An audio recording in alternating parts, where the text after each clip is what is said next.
ဒီ video lesson မှာတော့ကျွန်တော် PMT formula ကိုကျွန်တော်ပြောပြပေးသွားမှာဖြစ်ပါတယ် PMT formula ဆိုတော့ဘယ်နေရာမှာအသုံးပြုလို့ရှိလဲဆိုတော့ဘာမှာ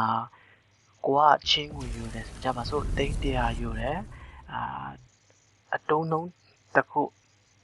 တစ်နှစ်မှာ 8% ဖြစ်ဖြစ် 7% ပဲဖြစ်ဖြစ်အဲ့လိုကိုကအတူးယူလိုက်တယ်အဲ့ဒါကို10ချိန်ဆက်ရင်အတူးနှုန်းဒီအတူးနဲ့အရင်နဲ့ဘယ်လောက်ဆက်ရမှာလဲဆိုတာကိုတွက်ချက်ပေးတဲ့ formula လေးဖြစ်ပါတယ်လွယ်လွယ်လေးပါ formula ထဲအစားသွင်းလိုက်ရုံပါပဲတော်တော်လေးကိုလွယ်ပါတယ်အလွယ်တကူတွက်လို့ရတယ်ပေါ့နော်အဲ့မှာကျွန်တော်တို့သိန်း100ချိရဲဆိုကြပါစို့ခု10ရာထောင်တောင်းသိန်း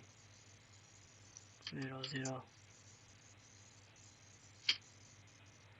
ဒါကိုကျွန်တော်တို့currency ကိုပြောင်းလိုက်မယ် format ကို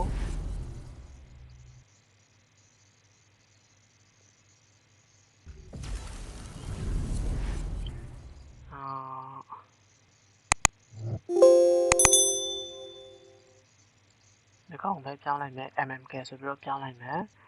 အဲ့မှာ custom ကိုရွေးလိုက်မယ်ပြီးရင်အဲ့မှာmmk ဆိုပြီးတော့ရိုက်လိုက်ပါ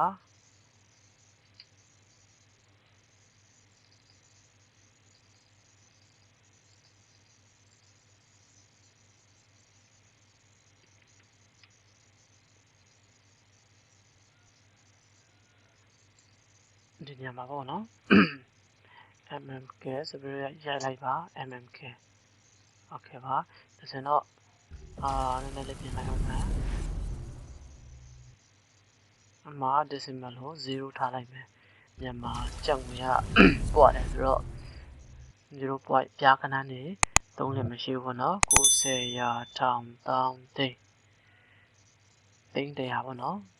100အမှာ number of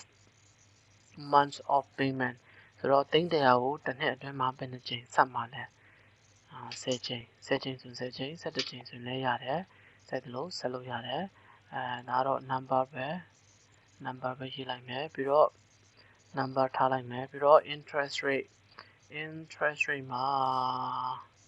ဒီကောင်ကို general ပဲထားလိုက်မယ်8% ဆိုပြီးတော့ထားလိုက်မယ်ဆိုတော့ဘာမှ100ချီလိုက်တယ်ပြီးတော့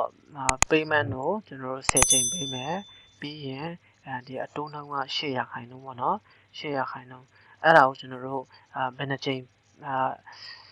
10ချိန်ပေးပြီးတော့တစ်ချိန်ကိုပိုက်ဆံဘယ်လောက် amount ပေးရမလဲဆိုတာကိုတွက်ချင်ရင်equal sign ရေးလိုက်ပါ PM လို့ရေးလိုက်ရင်အဲ့မှာ PMT တန်းပေါ်ပါတယ် calculate the payment for a loan based on constant payment and a constant interest rate သူကဒီ payment ကပုံတည်ပေးမှာပြီးတော့ဒီအတိုးနှုန်းကလည်းပုံတည်ဖြစ်တဲ့အတွက်ကြောင့်ဒါနဲ့အဆင်ပြေပေါ့နော်tab ကိုနှိပ်လိုက်ပါဆိုတော့ rate ကဘာကိုပြောရလဲဆိုတော့ဒီ annual interest rate ပါ annual interest rate ဆိုတော့ကျွန်တော်တို့တစ်နှစ်မှာမှ8% ပါတစ်လချင်းစီ 8% မဟုတ်ပါဘူးအဲအကြောင်း rate ကိုရေးခိုင်းတာဖြစ်ပါတယ် rate ကိုရေးမယ်ဆိုရင်တော့8ဒီကောင်လေးကို select လုပ်လိုက်ပါ C4 ပေါ့နော် C4 အဲ့ဒါကိုစနစ်နဲ့စားပေးရပါမယ်ဘာဖြစ်လို့လဲဆိုတော့တစ်လချင်းစီရဲ့ဒီ rate အတိုးနှုန်းကိုလိုချင်တဲ့အတွက်ကြောင့်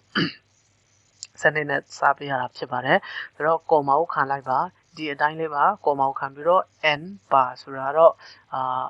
payment ကိုဘယ်နှချိန်ပေးမှလဲ number of months ပေါ့နော် months ပါ payment ပေါ့နော်ဒီကောင်ကို comma ခံလိုက်ပါnumber of month ပါ payment ကတော့10ဆိုတော့ဒီကောင်ကို select လုပ်ပေးလိုက်ပါပြီးရင် comma ခံပေးလိုက်ပါပြီးရင်ဒီ PV ဆိုတာတော့ payment value ပေါ့နော် payment value ကတော့ကျွန်တော်တို့ပေးရမှာပြန်ပြီးတော့ဆက်ရမှာလဲဒီကောင်ဆိုတော့ဒီကောင်ကိုနှိပ်ပေးလိုက်ပါ FV ဆိုတော့ future value ပါ future value ကကျွန်တော်တို့အခြေပေးချင်တဲ့အတွက်ကြောင့်ဘာမှမကြံအောင်ပေးချင်တဲ့အတွက်ကြောင့်အဲ့မှာ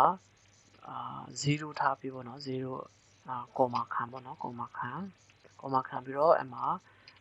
0အဲ့လိုထားလို့ရပါတယ်ဒါမှမဟုတ် 10သိန်းချန်ချင်းအမှာ10သိန်းရေးပေးရမှာဖြစ်ပါတယ်ကိုက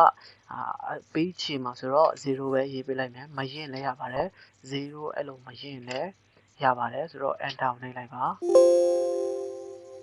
ဆိုတော့အဲ့ဒါ you type 1 plus 1 cell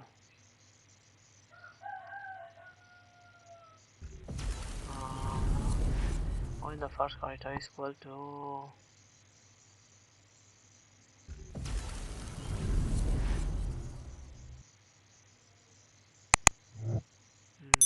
ဒီကောင်လေးကဖြုတ်လိုက်မယ်ဗျဒ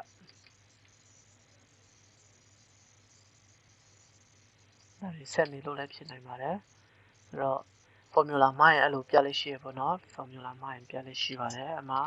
0ပြန်ရေးကြည့်လိုက်မယ်ဆိုတော့ enter ဆိုတော့အစီမပြေသေးပါဘူး hello နှိပ်ကြည့်လိုက်မယ်တော့ပါပြီဗျဆိုတော့ okay ပဲပေးလိုက်ပြီးတော့ဒီကောင်လေးကိုကျွန်တော်ဖြတ်ကြည့်လိုက်မယ်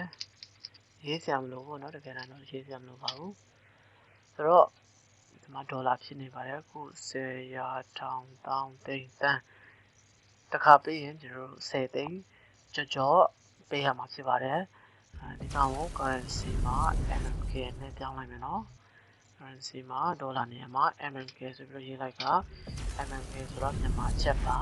အဲ့မှာမြန်မာကျပ်အဲ့လောက်ပေးရမှာဖြစ်ပါတယ်ဆိုတော့ formula ဒီလောက်ပေါ့เนาะဒီလိုဒါလေးပါ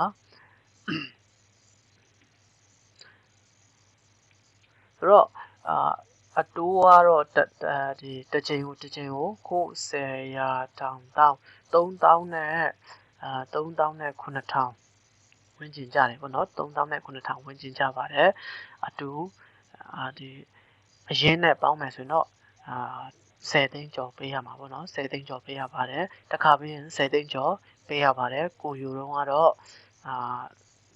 10သိန်းပေါ့နော်ပြီးတော့ပြန်ဆက်ရင်10သိန်းကျော်ပြန်ဆက်ရပါတယ်10ချိန်ပြီးရင်အဲ့လောက်အတူဒီလောက်အမောင့်အတူနဲ့10ချိန်ဆက်ရမှာဖြစ်ပါတယ်ဒါတွေကတော့အလွယ်တကူတွက်တဲ့နည်းပေါ့နော်ရှင်းနေရတဲ့ကြာနေရနော်တကယ်တမ်းတော့အရင်လွယ်ပါတယ် formula လေးအစားသွင်းနိုင်ရုံပါပဲဆိုတော့m မှာနေပါတော့အမ formula လေးကတော့ PMT ပါ P equal to PMT ဆိုပြီးတော့အမဒါလေးကိုနှိပ်ပြီးရင်အကောင်ကိုဆက်နေရရှိတဲ့အတွက်စနစ်နဲ့စားပြီးရင်ဒီကောင်လေးရွေးပြီးရင်ဒီကောင်လေးရွေးကွန်ပိတ်လွယ်လွယ်လေးပေါ့နော်အဲ့လိုအလွယ်တကူတွက်နိုင်ပါတယ်ဆိုတော့အားလုံးအဆင်ပြေကြပါစေ